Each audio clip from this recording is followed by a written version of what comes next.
Welcome to State of Mind, Being Human and Living Well. I'm the producer, Deborah Sloss, licensed marriage and family therapist, and my pronouns are she, her. For today's episode, we're going to be discussing men in therapy, and we're excited to introduce you to a new member of our State of Mind team, psychotherapist Lisa Herendeen, who will be your guest host for today. Lisa is a private practice licensed therapist in Santa Cruz, California, specializing in family systems. She loves working with her male clients and would like to see more men utilizing therapy, which is why she offered to do this show. Welcome, Lisa. Thank you, Deborah. These days, people are utilizing therapy more than ever before, including more men. So we want to take a look at what therapy is like for men, the barriers, the benefits, and the types of therapy available. I'm excited about the guests we have with us today. I'll be talking with Tim Hartnett. He's a longtime marriage and family therapist here in Santa Cruz, specializing in men's groups and couples counseling. He's now the director of Shine a Light Counseling Center, which provides sliding fee scale counseling to people who might otherwise not be able to afford therapy. Tim oversees the training and supervision of 60 therapists. Also here to share his perspective on being in therapy is Joseph Joey Fino, age 43. Therapy was something that he never thought he would need until a debilitating chronic illness had a profound impact on his physical well-being. He lost the ability to do many of the things that he loved in life, and so he sought out therapy as a way to start helping him live his life completely differently. Once in therapy, he realized that it was proving to be incredibly helpful for other areas of his life. Mark Vanderhoof grew up in an insulated environment with a family of 4 sisters and no brothers. By his teens, he found the usual measures of success were not adequate for his soul. Lost, lonely, afraid, and sometimes aggressive, he turned to Jesus at age 19 and was able to start feeling alive. Fast forward to married life, he and his wife found themselves in marriage and individual counseling, seeking more intimacy. Subsequently, through counseling and a prayer approach, he found much healing, hope, renewed joy, and engagement in life. Welcome, Tim, Mark, and Joey, to State of Mind. Thank you for being here with us. Hi, Lisa. Good to be here. Hello, Lisa. Nice to make a contribution. I'm Mark. Hello, Lisa. It's good to be here. Thank you. I'm going to start with Tim Hartnett. When we talk about men in therapy, what are we talking about? What types of therapy and how do they work? Well, there's individual therapy, couples therapy, group therapy. Those are the main 3 that a man might be involved in. And they each kind of have different focuses. In individual therapy, a man would go because they want to get a better relationship with themselves. They want to be more self-aware, maybe examine the choices in their lives, maybe improve their mood, and maybe work out some of the stuck feelings from childhood. That you need some real intensive individual focus to address. In couples therapy, of course, it would be more relationship focused, and you'd be working on communication skills, how to bond and have intimacy in an ongoing relationship, how to make that bond stable and get from it what you want. And then in group therapy, it's a little more like you're coming specifically to work with other men on the ways that the male role has affected you. I mean, you might have just get general support in a men's group too, but the advantage of it being all men is that you can together look at something that you've all experienced, which is how the society raises men, and begin to unpack what parts of that work for you and what parts don't work for you, and how could you change that? Thanks. What's exciting about these times with regard to men in therapy? Well, the times have been changing. We've been looking at how gender roles affect people for a long time.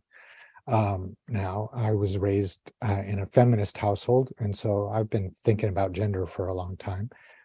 And I think some of that work has been, most of that work has been really good. And a recent development in it being the Me Too movement, which very important, and it adds on to the large body of understanding about how people acting out in the male role have caused a lot of harm to other people. But I don't think we're quite where we want to get to be in terms of understanding how the male role hurts men themselves. And that's something that men need to come together in men's groups or go in therapy so that they become more articulate in understanding just what their own experiences is and how that they are also victims as well as perpetrators in this world of defined roles and the oppressions that these roles play a part in. Yeah, that's really good and interesting. As a family therapist, I see that you work with groups, but if I see it also in what you're saying in couples and in family systems. I'm going to turn to Mark. How did you first get started in therapy, and what kind of therapy was it? And what motivated you? It started in marriage therapy in the mid-90s. Being a Christian, I went to a Christian therapy association in Aptos called Relational Resources. And my wife and I were, it's been a while now, trying to remember what was going on, but my wife and I were, we were having problems. We'd been married since 1978, so we were over 15, almost 20 years of marriage.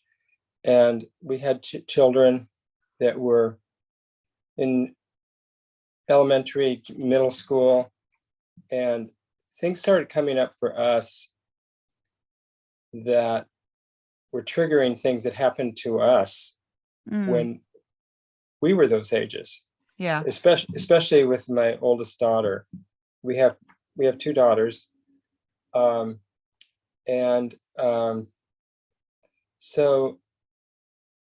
I thought I came from a perfect family, so to speak. And my wife, she would readily admit I didn't come from a perfect family. She came from a family where her father had a lot of triggers growing up in poverty and being in combat in World War II. And he had a lot of trauma in his life that kept coming up, and he was very authoritarian. And so I thought it was all her family. And then come to find out, I realized that in our marriage, we had created a system ourselves of aberrations, of dysfunctions, what have you, that that perpetuated these triggers, actually. And that was a real light for me to come on, was that, oh, I had a contribution to this. I just couldn't blame her dad. Thanks, Mark. That's it's wonderful. Such a long-term marriage, such dedication, and it is very typical as you become parents. The past starts coming up. What was your first experience like, and how did it take you further? Because I know you've been on this path a long time. My first experience was, this is about Janet's father. My wife's name is Janet, and her mother's complicity, being the quiet, behind the scenes, ideal homemaker mother. So then I began to realize that in my family, we didn't do conflict at all.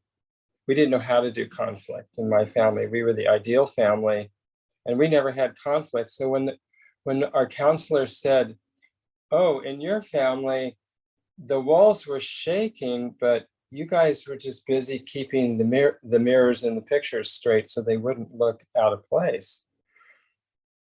But still, this place was shaken. So that was like, oh yeah. So the light started coming on for me there. And then I started to realize that my wife and I, we had the same goal. We wanted to have a good relationship. We truly love one another. We truly feel called to be together. We were taking different paths up to the mountaintop.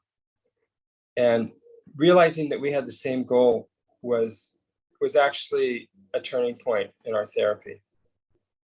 I want to turn to Joey. Joey, I understand your avenue's different. You experienced a medical crisis, and that's what brought you into therapy. Can you talk a little about that? Sure. So I was a rock climber and I had an injury, and it wasn't some crazy fall or anything, but I felt something in my back. And, I just kind of kept living my life and using pain as my guide, which it turns out I have a high pain tolerance. So I was trying to bartend, go to school for EMT, and just live my life. And I had a genetic condition as well too that I didn't know about that affects my ligaments and tendons. So my ligaments and tendons were being weakened this entire time. So I went from being a very, very physical person, having that play a really prominent role in my life, rock climbing, biking around the city, hiking up mountains. And then in 8 months, I was mostly bedbound and horizontal and wondering what happened. And so there was just a lot of questions, and I wasn't getting a lot of answers within the medical community. I was jumping from doctor to doctor to try and figure things out, and nothing was really making sense at that time. And during that 8-month period, my depression just started going up. The more physical ability I lost, the higher my depression went. And it all just kind of came to a head. And basically, I was going to do anything that I could to try and figure things out. And therapy came up. And I just kind of jumped at it right away because I knew as much as my body was affecting my mental state, I knew my mental state was going to affect my body too. So I needed to get it under control. And so jumped into therapy. That's fantastic that you found therapy that helpful. Tim, do you have some reflection on what our two guests have said? Sure. It's been great to listen to you both, and I'm struck with the degree of self-reflection that you've been able to go through. That therapy's helped you. That you both kind of faced life unfolding supposedly in the correct picture of how we want our lives to look, and you both had to deal with situations that then made that picture crumble, and had to reflect on, okay, so then how am I going to adjust? I can't just keep trying to make everything look like it should. I have to really deal with what is happening and how I'm going to respond to it. And I'm just really pleased that both of you used the help that you got about doing that so well. And do you find that's typical for people who come into men who come into therapy? That something in the script has drastically shifted. Yeah, well, it's true for human beings, and men are human beings first. So a lot of the experience of a man in therapy is general to human beings in therapy. Yeah. But there are particular ways that men get taught what their lives are supposed to look like. Robert Bly was a poet, big in the men's movement back in the 80s and 90s. He used to say, men grow up thinking that life is going to be one victory after another. That's a successful life, and he said it's just not going to be that, and that's not what you can base your worth on. In fact, it might be more appropriate to consider that there's value in failing at nobler and nobler battles throughout the course of your life. Can you tell us more about what are the barriers and what keeps men from going into therapy? Well, there's the legacy of therapy being something that you do only if there is something wrong with you. And then the male socialization that you in anything that might be wrong with you could be a vulnerability that would be exploited, and you'd be victimized for not being strong enough, not being tough enough, not being self-sufficient enough. So there's a vulnerability that you have to get to say, I could use some help. I can't just do it all on my own, as well as I might be able to do it with somebody else's help. And therapy can help you get to that vulnerability, because that vulnerability is useful in life and in relationships. But if you've never been in therapy before, you might not have enough experiences with talking to people and having it actually help you for you to then decide to seek that out. Because that's not really the experience we offer boys as they're growing up that much. We tell them what they need to do to progress in the world. We don't offer to listen to them and respond to their emotions in ways that therapy does. So a lot of people just don't really have, and men in particular, don't have the lived experience of how valuable it can be to talk to somebody who's willing to give you their full attention and really validate and understand the things that you're trying to tell them. Good. So one of them is just they're not familiar with it. That's a good point. Yeah. And then I could say also in couples therapy, sometimes men have to get dragged into couples therapy because they're wary of engaging in something that they're not already good at. I know my dad got dragged into therapy by my sister into a family therapy session, and sure enough, in the first 5 minutes, the question that he was terrified of popped up. The therapist asked him how he felt, and that was his worst nightmare, because he had no idea how to answer that and suffered the humiliation of not being able to answer a simple question like that, because he had never gotten any of the emotional intelligence skills that fortunately are more commonplace now than they were in his generation, but still not nearly provided in our education system as much as we need. Yeah, no, you bring up a good point. That we're laughing, but not feeling good at something is very uncomfortable. Yeah. And if you haven't been trained and you get dragged into therapy and have to feel like I'm not going to be good at this. And I've even had couples where there's a little competitiveness, like she's good at it, I'm not. Sure. I mean, some guys going into couples therapy, particularly with a woman therapist, are afraid that, oh, this is just going to be two women criticizing me now instead of one, that they'll be on the same team because they have the same kind of experience. And so they're reticent to enter that situation.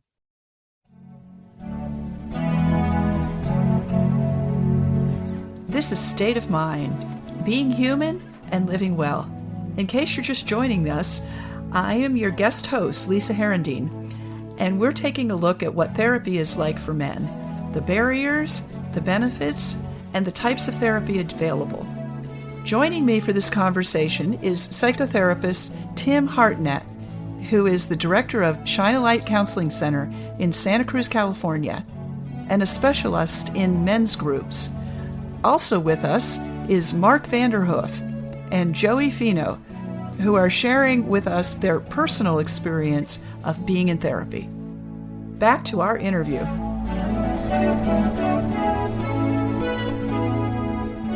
Let's go back to Joey.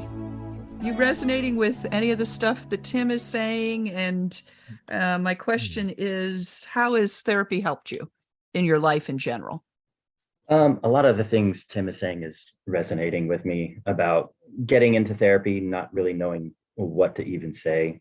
And also, prior to everything that happened to me, I don't think I would have gone into therapy because, again, nothing major was really going on with me. My life was pretty good overall. I had a good social structure. I had things that I really loved to do. Family was good. So there wasn't any real reasons. But now looking back on it, I can see how useful it would have been, especially in relationships, because I feel like I can get, whenever I get intertwined with somebody, I love it. It's so much fun being that close to somebody. But there's a lot that happens, and there's a lot of nuance to a relationship. And you can't always ask your friends to talk in depth about this all the time, just for time's sake. Everybody's busy these days. So it's something that I realized looking back would have been incredibly helpful. Personal relationships just with my friends it's made things a lot easier, because one of the things when you have a chronic debilitating illness, it's just kind of always there. And it's easy to get lost in that, where it encompasses everything in your life. And so it's easy to talk about it with your friends all the time because they're your friends. But at the same time, I didn't want to put that all on them all the time. I wanted to be able to enjoy my time with them, have fun with them, see what's going on with them, and just, yeah, keep it a little bit separate. I want to be honest with them about what's going on with my life, but I don't want it to overwhelm our relationship. And so I use therapy in that sense as an enormous outlet to get some of this stuff off my chest about what's going on with me and how it's affecting my mental state. There's a lot of isolation that happens with chronic illness, and just the puzzle of trying to figure out what's going on with me, dealing with doctors and all that stuff. So there's just so much going on that, like, having somebody to be there on a week-to-week basis that's there for me was so important. They were interested in what's going on in my life, and their focus was on me, which that's really hard to have, especially with my position of being isolated. I can't just go meet up with friends, on a whim. There's all these blocks. It's like, well, how far is it? How much am I going to be walking? Are the chairs going to be comfortable? There's all these things that I have to think about now that I never used to think about. And so, yeah, it's just nice having somebody there in a comfortable room, one-on-one, to be able to express all of these things. Mark, can we go to you? You want to resonate with any of the things that Tim and Joey have said? And my other question is kind of similar. How has it affected your relationships, your wife, your kids, your professional life? I'm retired now, and I retired a year ago, but I had a laundromat in Scotts Valley for 21 years, and I was kind of a shopkeeper there. I did my own repairs, and I was there quite a bit. And before that, I was a commercial real estate manager and dealing with big numbers and big people. But then in the laundromat, all people wanted to do was get clean laundry. And I realized that relationship, it was such a more low-key but important relationship that I got to know people, because I was ready to just go out of the business world. Actually, I wanted to be a therapist. But it was too late for that. I was like 48 years old. So I realized that emotional intelligence is super important. I got involved with an organization that talked about 19 brain skills of a mature person. And I realized that most men are at the infant level, and we fall apart so easily. And I read this book years ago by Terrence Real called I Don't Want to Talk About It. And the book, I Don't Want to Talk About It, is I don't want to talk about how depressed I am or how my emotions are, but I am so depressed, but I can't talk about it. The only emotion that men are allowed to express is anger. And I thought, oh man, that was just a bullseye, and on my heart. And I realized, gosh, I felt like I was being programmed by the culture toward that. And so reading that book back in the 90s was very helpful and very revolutionary for me. Because now, like for instance, yesterday I was at a reunion, a Christmas luncheon reunion with people I knew in high school. It was an all men's meeting of about 20 guys. And I realized I really care about these guys, but all they're talking about is superficial, funny things, their achievements. Sometimes when us men get together, we have a bragging contest. Has therapy helped you penetrate that and be able to relate to them better? It has a little bit, but most of my friends will not touch therapy with a 10-foot pole. They have to be in dire straits.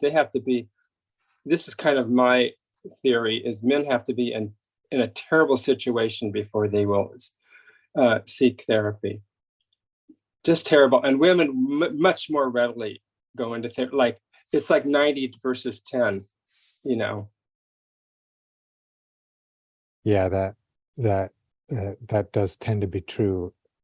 But I want to mention the ways that the culture condones men getting together don't necessarily build real, authentic, honest relationships between men, which is what the beauty of a men's group is, because it takes this actual potential of, you guys have all been through a similar experience that has set you up for a lot of difficulty in life, this male socialization. And instead of just act out the roles that we learned with each other, what if we tried to actually change the rules in a group together, consciously saying, we don't want to do with each other what we got taught to do. Let's create a whole different culture. And in a group of men, that can happen in a very powerful way. When somebody opens up and starts to be real about their feelings, it immediately helps everyone else in the group realize, oh, this is a place I could do that. And the rules start to change, and a healing that can be very profound can happen there. Does that happen then with really formally sitting down and saying, okay, guys, here's the rules we've been living by. Now we're going to adopt a new constitution here. New rules. I mean, you almost have to do that. Like, here's the 10 things we've been doing. Now here's the 10 things we want to do, for instance.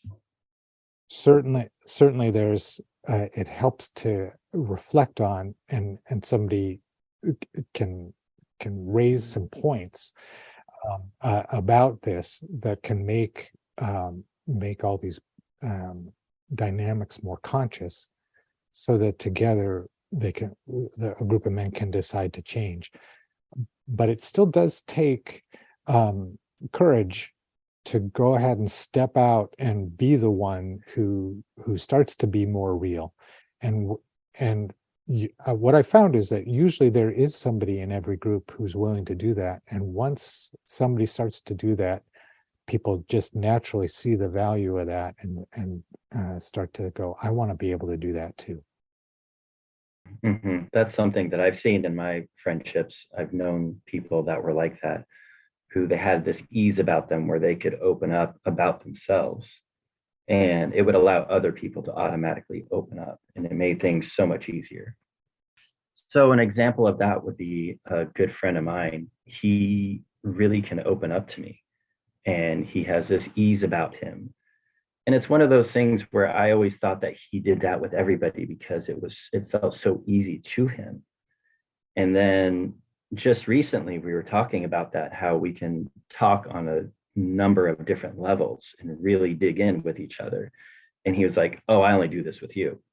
And I realized, like, oh, okay, that, everything kind of became clear that you really have to find that person or two that you can really dig in with. And it's hard to find at first. Sometimes you have to just test the waters and then see where it goes. And if they start opening up, then you can kind of just build off of that and go from there. And sometimes a therapist plays that role. You can't find that in your life, but you can find that with a therapist, and you get used to being able to talk like that. And then you bring it out of the therapy room and you start to create those kinds of helpful peer relationships that you've learned how to do from your relationship with your therapist. Yay. Like, you guys could start a revolution this way. I like it because it makes me sad, but women have this too. That we can't always find people who will go deeper with us. Tim, I want to go back to you. How have you seen men's participation in therapy change over the last 30 years that you've been working professionally with a focus on men? Well, there's two different focuses that that come up, and I'm going to speak mostly about the men's group experience because that's where the male socialization dynamics come to the fore the most. And there are some men who are still needing to learn that the role that they've learned is undermining them in their life. It's not supporting them having a close, attuned relationship with their children. It's not supporting them to know how to have real intimacy with their partner. And it's not supporting them to even have a good relationship with themselves, where they're not constantly comparing or their value to other men who are more materially successful. So all those things of unlearning the unfortunate lessons of male socialization are valuable. But more and more recently, as younger men in particular have grown up in a culture where they've learned a lot about how damaged people have been by men acting out the male role, that a lot of young men come into therapy with a lot of shame about being a man. They've been criticized and they've taken it to heart, and they just feel awful about themselves, and anything masculine becomes something that they shy away from. And it's very disempowering, and it doesn't actually help anyone for them to just crawl under a rock and be sorry that they ever existed. So it's another thing that we're seeing more and more, that we need to help, particularly younger men, but not necessarily only younger men, come to realize that who they are is still of great value, even if there is some work to do in shedding some of the things that the role has inculcated in them. Joey, let's come back to you.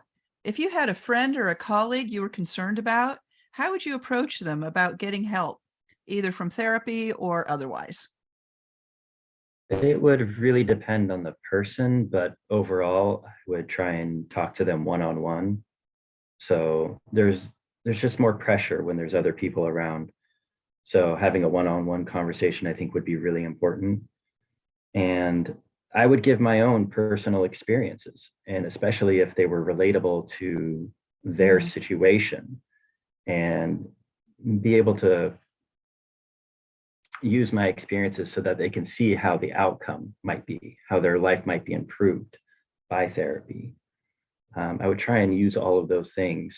And then if they don't ask any questions, or if they seem hesitant, I would kind of back off right off the bat, because maybe they're not quite ready for that. And sometimes they need to think about it a little bit, and then maybe go back to it a little bit later and asking them again, well, what would you think about that?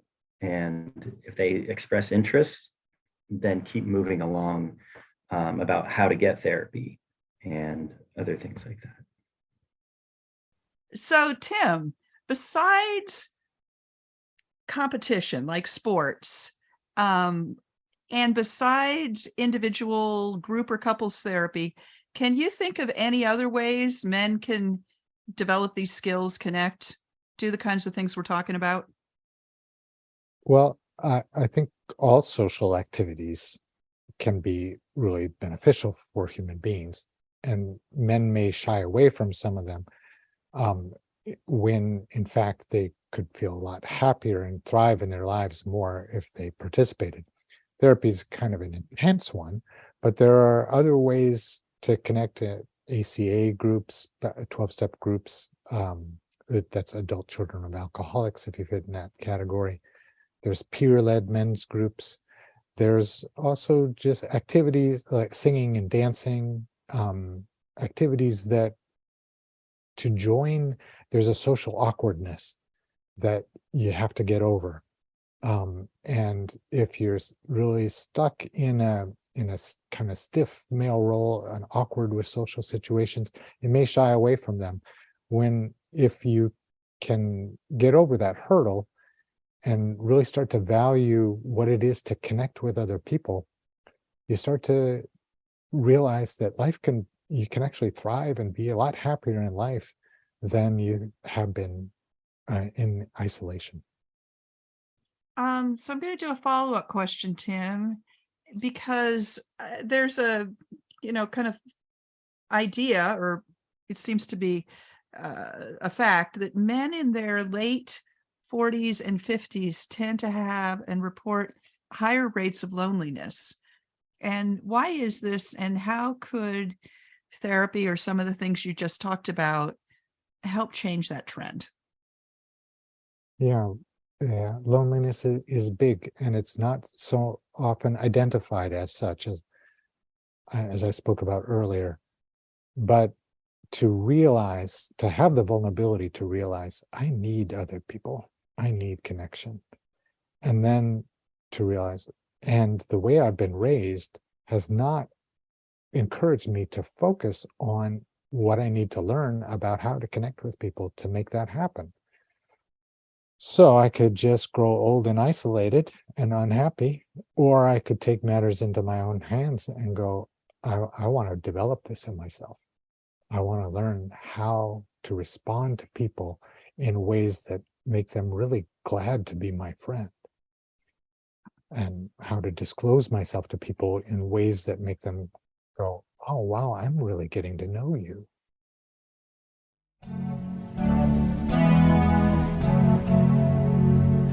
This is State of Mind, being human and living well. For those of you just tuning in, I'm your guest host, Lisa Herendeen, and we're taking a look at what therapy is like for men. Joining me for this conversation is psychotherapist Tim Hartnett, director of Shine a Light Counseling Center in Santa Cruz, California, and a specialist in men's groups. Also with us to share their personal experiences of being in therapy are Mark Vanderhoof and Joey Fino. Every State of Mind show has a resource list, and resources we talk about today and more can be found on the post for this episode at ksqd.org/stateofmind. State of Mind is produced in collaboration with KSQD in Santa Cruz, California. Podcasts of all State of Mind episodes can be found on Apple Podcast, Google Podcast, Spotify, Stitcher, on KSQD website, and on your home smart speaker. Back to our interview. Mark, I understand that spirituality has been really important to you. Can you talk about how that's helped you, or reflect on any of the things that Tim have said? Yes, thank you. Yeah, church groups are an important part of my life. And number one is I don't play the religion game very well. I grew up doing that. And after I got dumped by the girlfriend, I realized that there's a lot of attachment and love in this world that fails. And there's a really important word in the Hebrew scriptures and it is carried through into the Christian scriptures. It's the Hebrew word is hesed, and the Christian view or translation is unfailing love or loving kindness. So I started really looking for unfailing love because I realized that attachment and love in this life on a human scale will probably fail me again. It's failure prone. So I really started looking for God, and I found that Jesus is a real person alive. Jesus doesn't play the religious game very well. He didn't in his life in the New Testament. If you read the New Testament, you see how hard he was on religion. And, he got crucified for it. So, but I find that he's real, living, active in my life. And I utilize resources that aid me in my connection with him. And so I'm attracted to people who are like-minded and who have this connection with the real living Lord Jesus today, because he takes the sharp corners off of our lives, and chamfers the edges of our souls, so that I believe, and this is something I'm trying to do in my groups, is to help men open up about what's really going on deep inside. But so many of us, and so much of religion is information based and is designed to protect men's egos still. So I'm at odds with the religious establishment. Well, I think it'd be great if that helps. Spirituality helps men do some of the things Tim was talking about, go deeper, be able to connect better. Joey, you're not at the 50s yet. So do you have any cautionary tales that you're taking from this idea that men in their 50s tend to be kind of lonely? Or do you want to reflect on any of the things that we've been talking about? With the loneliness thing, I mean, I'm in a very particular situation with my disability, but I've still been able to maintain my connections, luckily, with my older friends, especially because they already know who I am, have this established relationship. I think just within our society, it's hard to keep those deep relationships because everybody's moving around, everybody's really, really, really busy. So it's one of those things that where we have to put a lot of effort into not being lonely, which is, I think, a switch from how society has normally been when you have your people right next to you in the town that you live in, you have your family right there. So these days, I think it's just harder to not be lonely. And so I can see how that's happening. And it's one of those things where we have to kind of switch things up into how we interact with people and how we search connection out. Yeah, but I think you're smart that you've kept your longtime friends, your friends from a long, from way back. Yeah. All right, so we're going to go to resources and resources you would like to share. I'm going to start with Mark. Are there resources you'd like to share for men who've been through a tough time or want to grow? Yeah, a couple of them. One is, it's called the Emmanuel Practicum, and it's really the nuts and bolts, the how to make this connection with the Lord Jesus. And it's a very simple book. I read it and reread it, practically trying to memorize a lot of it.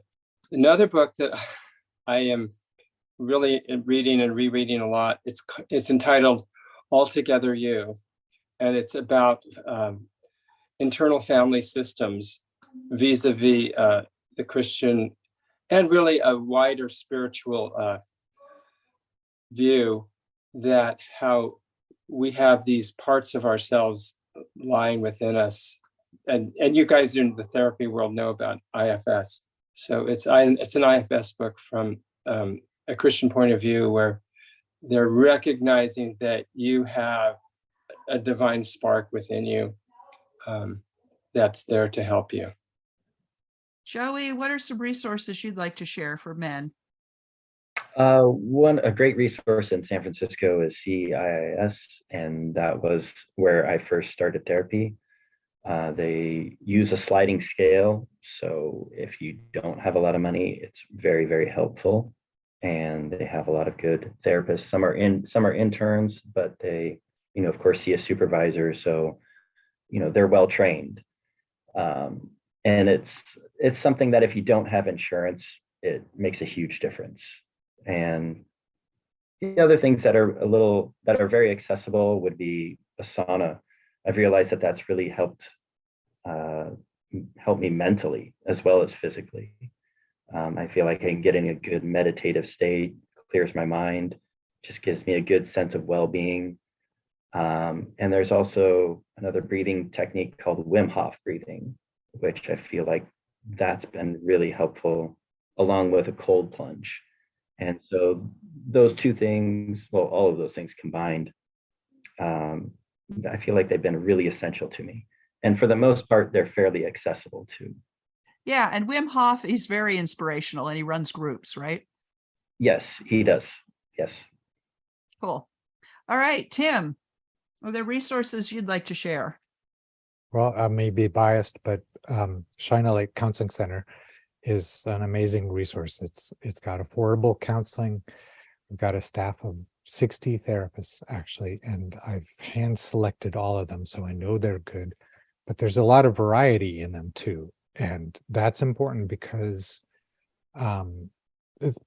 getting a good fit with your therapist is key. And therapists differ a lot, and if you've had a bad experience with a therapist, or if you've seen some of these awful portrayals of therapy on TV, please know that that is not necessarily how it's like, what it's like. So Shine a Light Counseling Center is available. We've got couples counseling, we've got family counseling, individual counseling, and we are starting a men's group too. So now's the time to contact. It's at shinealight.info, shinealight.info. And we'd love to have you join a men's group with us, or anything else you need help with. That's something that I've realized after going through a few therapists, is that they're all different. And when you find a good fit, it makes such a huge difference, because you might, especially as a man, if you try therapy your first time and it doesn't work out, you can easily say, well, therapy is not for me. And it really does matter if you find the right person. I concur with that too. Yeah, it's like tantamount to finding the right spouse. Yes. Yeah. And please do, if you're in therapy and you're not liking it, please do think about switching and get somebody who is a good fit for you. Find the right fit. Yeah, I agree. All right, Joey, is there a simple lived wisdom you'd like to share?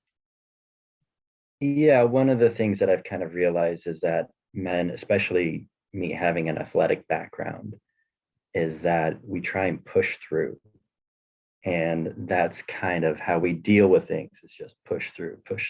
And it works great with athletics. You got to be able to push yourself. But with any kind of emotional distress, it just doesn't end up working out very well. And it just ends up getting buried. And then it kind of comes out as something else, most of the time as something negative. So it's better to just, deal with it and do your best. Yeah, well said. How about you, Mark? Yeah, I think it's that unfailing love is the most important thing, because I've learned that attachment pain is the worst pain in the world, and that I have found that in my faith. And Tim, what about you? Is there a simple lived wisdom you'd like to share?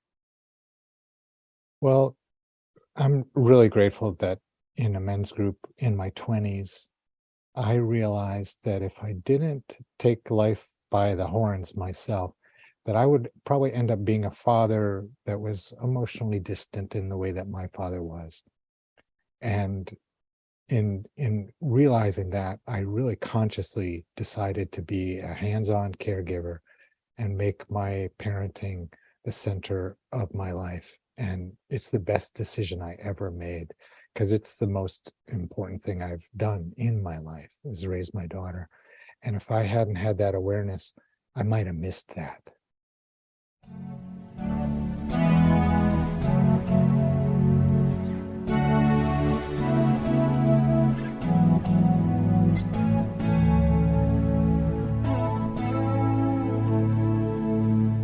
I want to thank our guests today, Tim Hartnett, Mark Vanderhoof, and Joey Fino, and all the men out there who care enough about growth and good relationships to come into therapy.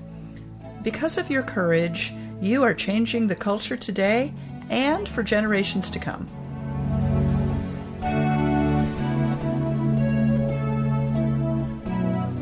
We received this In Your Voice contribution from a community member who shares about one of his experiences in therapy. My name is David. I'm in my 70s, married with one daughter in her 20s. Over the years, I've intermittently consulted psychotherapists for a few weeks or months each time. I've sought help at times when I felt stuck somehow. Times when I felt I wasn't seeing the whole picture, when an outside perspective might help. I'm thinking in particular of a time several years ago when I had to decide between two jobs, one in New Hampshire and one in California. The decision was made more complex by the fact that a new romantic relationship might be affected by the career decision. I consulted a drama therapist whose work really helped me decide. She would set up two chairs, one representing New Hampshire and another California. I'd sit in the New Hampshire chair and really sink in, experiencing and expressing all the feelings, pro and con, for staying in New Hampshire. Then I'd sink into the California chair and express the feelings that brought up for me. The therapist would take notes on my posture, my facial expressions, the sound of my voice, anything she noticed, and she'd ask me questions and give me feedback on both the verbal and nonverbal messages that she was noticing. The process really helped me clarify issues, and while the choice remained difficult, I was able to come to a clear conclusion. It was useful. And here I am in California. Thank you, David.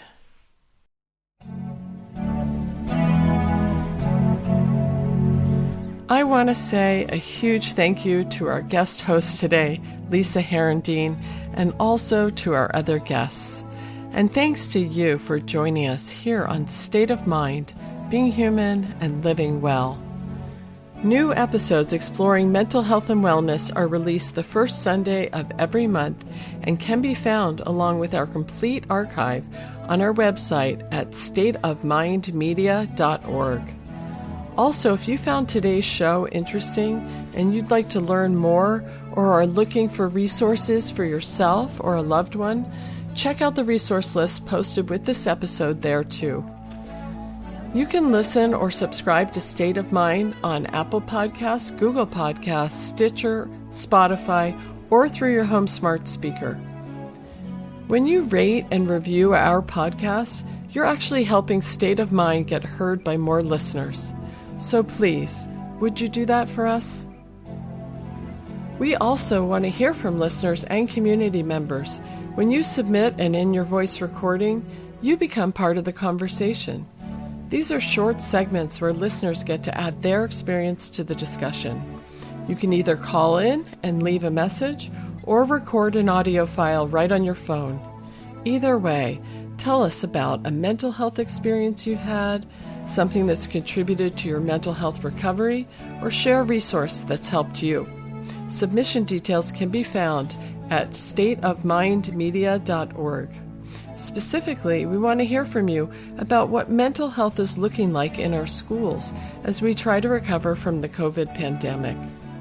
If you have experience with this, we want to hear from you, and your voice may just be on one of our future shows.